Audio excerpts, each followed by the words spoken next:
Hey everybody, Josh the RV Nerd from Bishop's RV. Welcome once again to the regular returning members of the RV Nerd Herd. Behind us, a new significant update in generation here on the 16BHS Wolf Pup.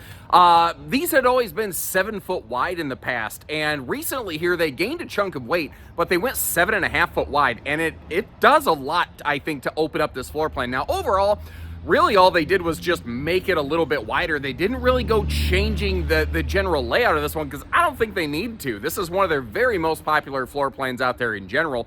And it does a lot of things really, really well. It also does a couple of very specific things that I personally don't like that we're going to point out as we go through this video because I want you to see the good, the bad, the ugly with everything in between. So if you've never had an RV or if you're upgrading, updating from the family pop-up, this is a very, very solid option here. You've got the Aunt Edna mother-in-law suite cargo bunkhouse in the back right there where, you can actually load 2 folding e-bikes in those. I've got electric e-bikes myself, and I've been able to fold up 2 of those and shove them in that bunk compartment. So it doesn't have to be just a family bunkhouse. It actually can be a sneaky little mini cargo garage for even solo or couples camping. Now, it is a short queen. It is a camp queen bed, but if you're willing to sacrifice that headboard, you could update and upgrade this to a full 60 by 80 true queen bed. And I've seen several of these come in on trade where folks have done exactly that.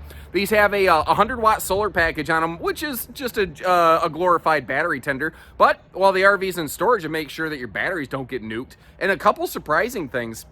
They actually use a better grade of stabilizers on these. They also do front and rear stabilizers, cargo rack on the back, factory standard camera, a bunch of other really surprising features you don't always expect to find in a little class like this. They have also upgraded the axle on this to give it nearly 2,000 pounds of cargo capacity, which is fantastic as far as single axle campers go. So if you like how we're being fair, and we're going to continue to do that, hit that subscribe button, like our video, and let's get inside, see what else she has.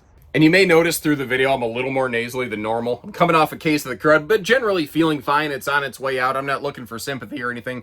But if the audio sounds off, it's not the speakers. It's just my face. So when, every builder and their brother has a version of a camper like this, and it's funny, they all say that theirs is the best. Isn't it weird how Keystone has never put out a press release that Wolf Pup, it's better than our hideout? It's never gonna happen, of course. They all have different ups and downs. It's just a matter of which things kind of work best for you.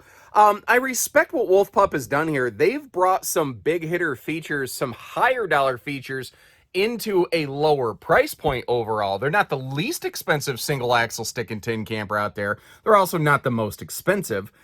They've got a couple things that I personally really dislike. But that's the thing, is that I've yet to find the one RV that every single person agrees is absolutely flawless. So what am I talking about? Well, first of all, we are 6 inches wider now than we used to be. And the biggest thing you're going to get in this floor plan is just space to walk around each other. You don't have to do that belly rub boogie to get around each other. It is still a short queen. This is a 60 by 74 camp queen mattress. The headboard up here, if you sacrifice that, you could update and upgrade to a 60 by 80 true queen bed. And if you notice, they made sure to keep any sort of wiring out of it. So it is just, a couple pieces of wood that basically you remove. And then you can throw in any bed that you want. And for some folks, that's a really awesome option and opportunity. For some people, they don't like that idea whatsoever. And that's okay. That's why we carry so many different versions of the same floor plan from different brands at times. You may notice the USB plugs on the left, and you see that big black brick by the headboard. That is a single point power outlet USB plug and inverter wombo combo. This is a single inverted outlet. Not, the whole house doesn't get inverted, just the one little plug if you need it. But the fact is, if, you want to be able to run a CPAP machine or a little fan or something like that when you are doing a Walmart boondock overnight, some mooch docking, it gives you that kind of capacity. Your TV hookups are on the upper right corner as we're looking at it right here, which whether you're laying in bed from the bunks or over here from the dinette, I suppose that's about as good of a TV location as you could hope to get on this RV, although that flat mount I don't think would do anybody a lot of good. That being said, of all of these 16 BHSs that I've seen come in used over the years, or the fancy dancy talk is pre-owned, but of all the used 16 BHSs I've seen, I think maybe one ever had a TV in it. It's just not a common find. Keep note of those power outlets for the kitchen under that overhead cabinet. Because they want that maximized window, it's easy to miss. They are also giving us a full window in the entry door, albeit not actually inclusive of a privacy shade, but sort of prep for one.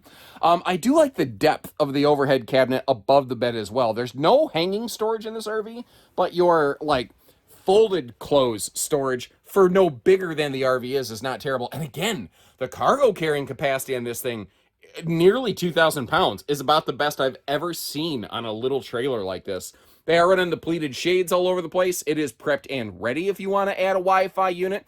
And you think a basic camper like this, not everybody's really planning on doing sort of, techie stuff. Why would they spend the money to include that? And that's the thing. They're kind of not. They sort of get manufacturers get a lot of these prep features almost or virtually free. Almost and virtually the same thing. Basically, essentially free. And that way the widget manufacturer, they can upcharge you to add the thing to it. Now, you may notice this cushion has slid quite a bit. One of my personal pet peeves on this is that the cushions, specifically that one, does not have any sort of like Velcro or sticky anything to hold it in place. So it does tend to slide around and fall down. Whereas this one on the right-hand side, it tucks into that seat back and it's really not too much of an issue. Now that is a knee knocker, Dinah. It's a double post knee knocker at that. So I'd probably spend, $40 on Amazon, and I would change the legs out to make it a free floating table. That's something I would personally do. And later in the video, you'll see that these big overhead cabinet doors, they're a gravity drop. They don't have any sort of struts or anything. I would probably add something to hold those open for me if it were my call. Now, up top, you do have a factory standard 13,500 BTU, full-size roof air. Wolf Pup does not offer a side mount air conditioner, but if you're looking for a layout like this with a side air, take a look at a 174BH J-Flight, and they can do that for you. Now, what I haven't seen, is there a sticker over here? I'm looking for bunk ratings. I don't see any sort of stickerage or anything like that. I'm going to estimate in the neighborhood of about a 200-pound bunk rating. It may be high or shy of that, so, keep that in mind. That's something we can always double-check and verify for you. And they leave the top bunk open air. You might notice how they don't have any sort of privacy curtains. I have seen people DIY add an upper bunk privacy curtain, but the easiest way, if you want to privatize the bottom bunk, is literally take like a beach towel or something and tuck it under this mattress and drape it over the side, and that could work. But keep in mind, when you do that, you're cutting off a lot of your cold air conditioning airflow in there, and you can end up causing the kids to hotbox one another inside that thing, which is not necessarily fun for anybody. Now, over here in the kitchen, Wolf Pup was, I think, perhaps the first or one of the very first manufacturers to standardize that big 10 plus cubic foot 12 volt compressor fridge over there. So giving us, a big trailer or small fifth wheel full size fridge in this thing is pretty sweet. But they've done a couple things, again, that grind my gears. There's things I like on this RV and things I don't. You're going to see when I open this up, there's absolutely no drawers in here. And one thing I've noticed is you've got this stovetop right here with the furnace below it and like a dead pocket in between. I'm wondering if there wouldn't be room for at least a small drawer right there. That would just be, because I'm guessing that's probably dead air wasted space. So, that's something that I don't necessarily love. Oh, look at this little addition. When did they start doing that? I kind of forgot about this. So your drawstring for your blinds, if you notice, it likes to land directly on the stovetop, which is, I think, the last place you want it. So basically, they give us a little, like, tie-down anchor over here, although I'm not left-handed. This is not going... Okay, you get the idea. I'm not left-handed. This is not going to go well. If something happened, if I ever got into an automobile accident and I lost the use of my right hand, folks, that'd be the last video I ever made. I'd never be able to do this stuff again. Something would definitely go wrong. You know what? Let's crack everything open, give you a look through all the storage spaces here. Again, for no bigger than the RV is, and for the layout, it's pretty generic storage space, although I do really like how the bed does have gas struts to easy lift that up, which is especially handy if you consider the fact that the under the bed storage is the same as the outside pass-through storage. And if cargo shifts in transit, being able to easily lift that bed to get to stuff can be super, super handy. So you actually can really pack that sucker up. All the windows in this, I'm really looking around. Every window in this RV pretty much has a partner across from it. So this RV should get some very nice airflow in here. The bottom bunk doesn't have a window specifically because it does have that cargo door, and they didn't put a window in the cargo door. So maybe keep that in mind. Now, the dinette, something I want to point out, nothing says you have to leave that table there all the time. If the table feels like it's in your way, if it's a rainy day and you just need extra space, one of the things that you can do is just pull the table out. I've also heard some people leaving it down in the sleeper position and putting a body pillow across the back of that gap right there, and basically using it like a kid lounge during the day. And obviously that's a secondary idea. That's not the primary idea of this floor plan. But again, if you're stuck inside because the weather person got it wrong, I bet you can't imagine that, right? That's maybe a thing to think about. Something else I want to point out, because if you watch a lot of these videos or you see pictures of campers like this on the internet, you'll see a picture like this all the time, and they all look the same. But one of the key differences here is that this is 6.5 foot tall, which is an industry standard height. The reason I want to point that out is there are some extreme gutted budget versions of this floor plan out there that are only 6'1" on the sidewall. They're 5 inches shorter ceiling. So when you saw me walk under that air conditioner, that's something that you cannot do in every version of this floor plan from every brand that's out there. Kind of keep that stuff in mind. The toilet space is very fluffy friendly, though. That's something that is actually a very nice surprise. I will say, though, they didn't do a single other thing in the bathroom that they did not absolutely have to. That's your tankless on-demand water heater controller on the right. And beyond that, like, they didn't factory include even a set of towel hangers. So what you may want to factor into your total purchase budget thing here is one of those over-the-door towel hook hangers. Or keep in mind, this is a stick and tin camper. So get that stud finder, put it up to your chest and say, yup, there's one. And then beep, beep, beep, beep, beep, beep, until you find the stud. And that'll tell you where you could have fixed some things to the wall. Now, I've pointed out a couple things I like and a couple things I dislike. This is probably my personal least favorite aspect of this RV. And I hope you appreciate that I'm not just everything's the best. The headroom in the shower is a problem because it does not have any sort of skylight or anything like that. So if you're over 6 foot like me, your head's in the ceiling. Like, you're going to have to plan on ducking in the shower.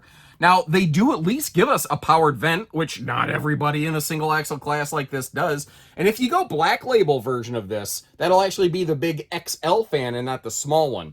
Now, I'm at a really bad angle to try to showcase this for you. But one of the things, if I get you here around the corner a little bit, you see that there's a little sink space here. Well, what's interesting on this is that your the shower head and wand doubles as the sink faucet on this. Now, so that in case you're curious, that little mini corner sink, you don't necessarily have to use it. And frankly, if nothing else, I would use it as a place to like hold my shampoos and body washes. And it does have its own separate drain.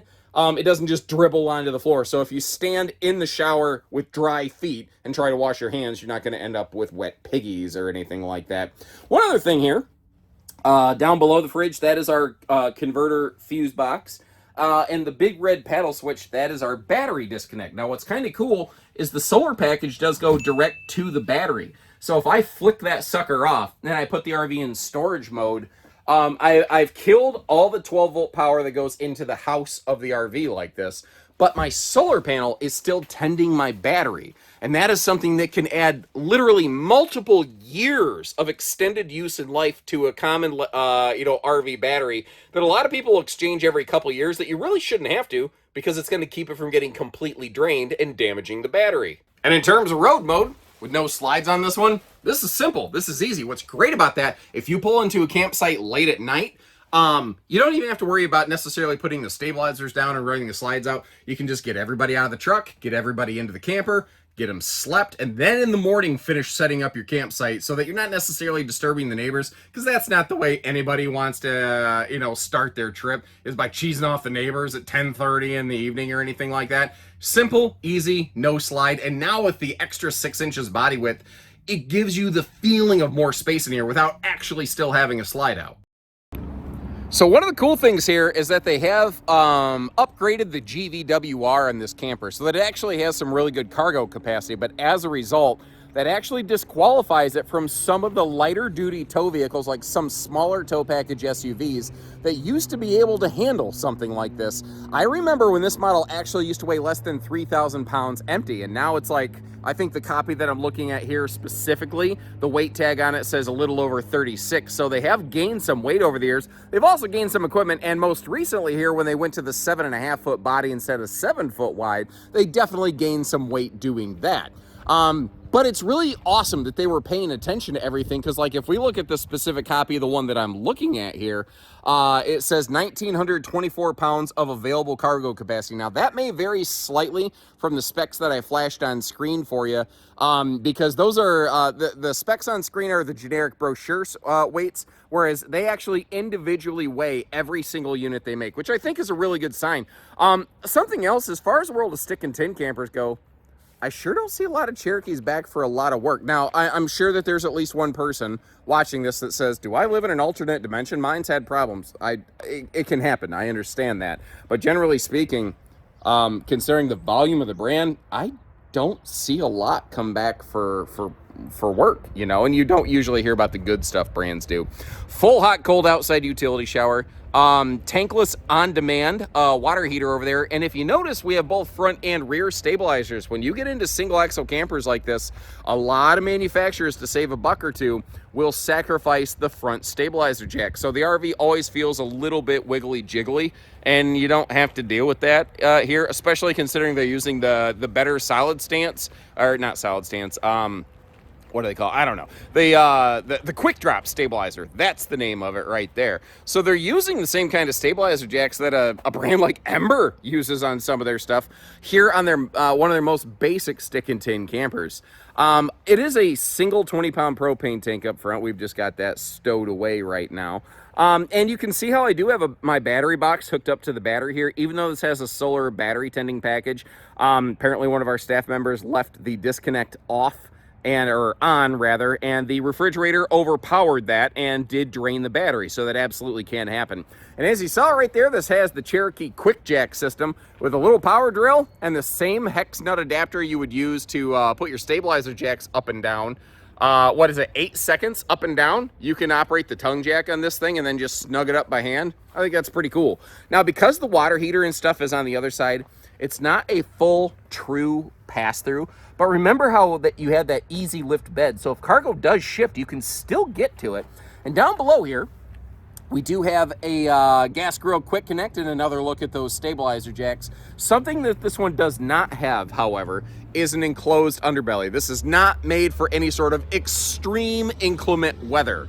So again, I hope you appreciate how we're trying to be fair and real about what it is and what it's not. So, you know, before you spend lots and lots of money, potentially, we want you to know exactly what you're getting for it. I like the little mini fridge out here. I'm going to kind of call it the drink station because, you know, along with the bottled water and the barley pop right there for Dad's medicine cabinet, you've also got this little fold down door, which I think could act like a nice little spot if you had a chair sitting beside it. Could almost act like a chair side stand, you know?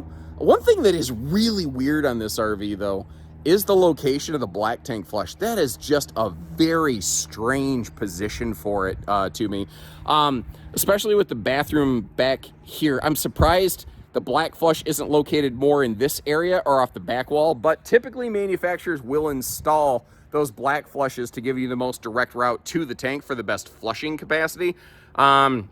I don't know, maybe there was other stuff in the way, maybe that wasn't possible here. I'm not an engineer. I don't know what's under the skin exactly of this thing. I'm not sure. By the way, speaking of the skin, if you would prefer to have this outfitted in a fiberglass skin, they offer what they call their black label package, and it's so much more than just fiberglass. It starts with that high gloss, almost mirror-like reflective fiberglass. It includes, you know, frameless tinted windows to really give it a very, very smexy look, along with a bunch of other things like solid surface counters inside and the bigger Fajita Friday fume fighting fart fan in the bathroom. You know, they do a lot of nice upgrade features with that black label package that you don't find here on the standard series. So depending on what you're looking for, it's still called a Pup 16BHS, but sometimes people refer to it as a black label 16BHS because it obviously says Wolf Pup Black Label on it. Anyway, hopefully I remembered to put some notes on screen to explain some of those details that I was looking at right there. This is a single sewer outlet kind of camper, which is kind of handy. It does sit a little bit low to the ground, which is why there's that triangular piece of metal that sticks down. That's called the scrub line. So, you know, if you're pulling the trailer up a steep incline, that triangle will scrape the ground before the sewer lines do. It looks close, but they've tested that. If you draw a line there, it actually will clear. If you want a little bit more clearance, you can get the Adventure package, which puts like a little bit bigger, they call it off-road tire or whatever, but it will gain you a little bit of ground clearance. Now, you might notice how this thing right here has the same key lock and deadbolt as your main door. So if you're looking for security to make sure some gas station murderer hobo don't come and get your kids, you can deadbolt that sucker and everybody can sleep nice at night. And even that door is actually on a friction hinge system, just in case, you know, the wind catches it, it doesn't go slamming into anything. Now, depending on what you want to do here, you can do like a, you know, a two-stage cargo kind of setup. Looking at this, it would be kind of nice, I think, if some cargo was available through that partition. You know what else? I could see somebody knocking out or cutting a hole in that partition and maybe making this like a little dog kennel. Maybe a cat spot, a little kitty cat hangout, something like that. I don't know. I'm kind of curious. Have any owners ever done some DIY modding here? Now, this isn't on a gas strut or anything, but it's not heavy to lift. Basically, that bunk just flips up, and then you see that latch right there. It will latch on the back side of this wooden platform right here. And what it can create is a big cargo garage space. And I have personally test loaded two of my my electric. One's a 2.0, one's a 3.0 folding e-bikes, and I've been able to get both of those to fit in there without issue. Now, I would probably, if I was going to go towing down the road with those in there, I'd put some kind of little blanket or something on them just to keep them from banging into the walls and things. But the fact is, you can use this as more than just a bunkhouse. So thanks again for tuning in. As I often say, there's a lot of different builders who make floor plans like this. If you want something a little more basic, we got it. If you want something a little flashier, we have it. You want tandem axles, we have that too. So I'm going to leave you links in the video description where you can double check pricing and availability on this camper, as well as see videos on similar floor plans that I've done. And I would love it if you took a look at one or two of those. Let me know which one would be your favorite and why. And in the meantime, thanks again for tuning in. I think I already said that once. It's kind of like checking the time in both London and England. So take care, stay safe, have fun, and happy camping, everyone.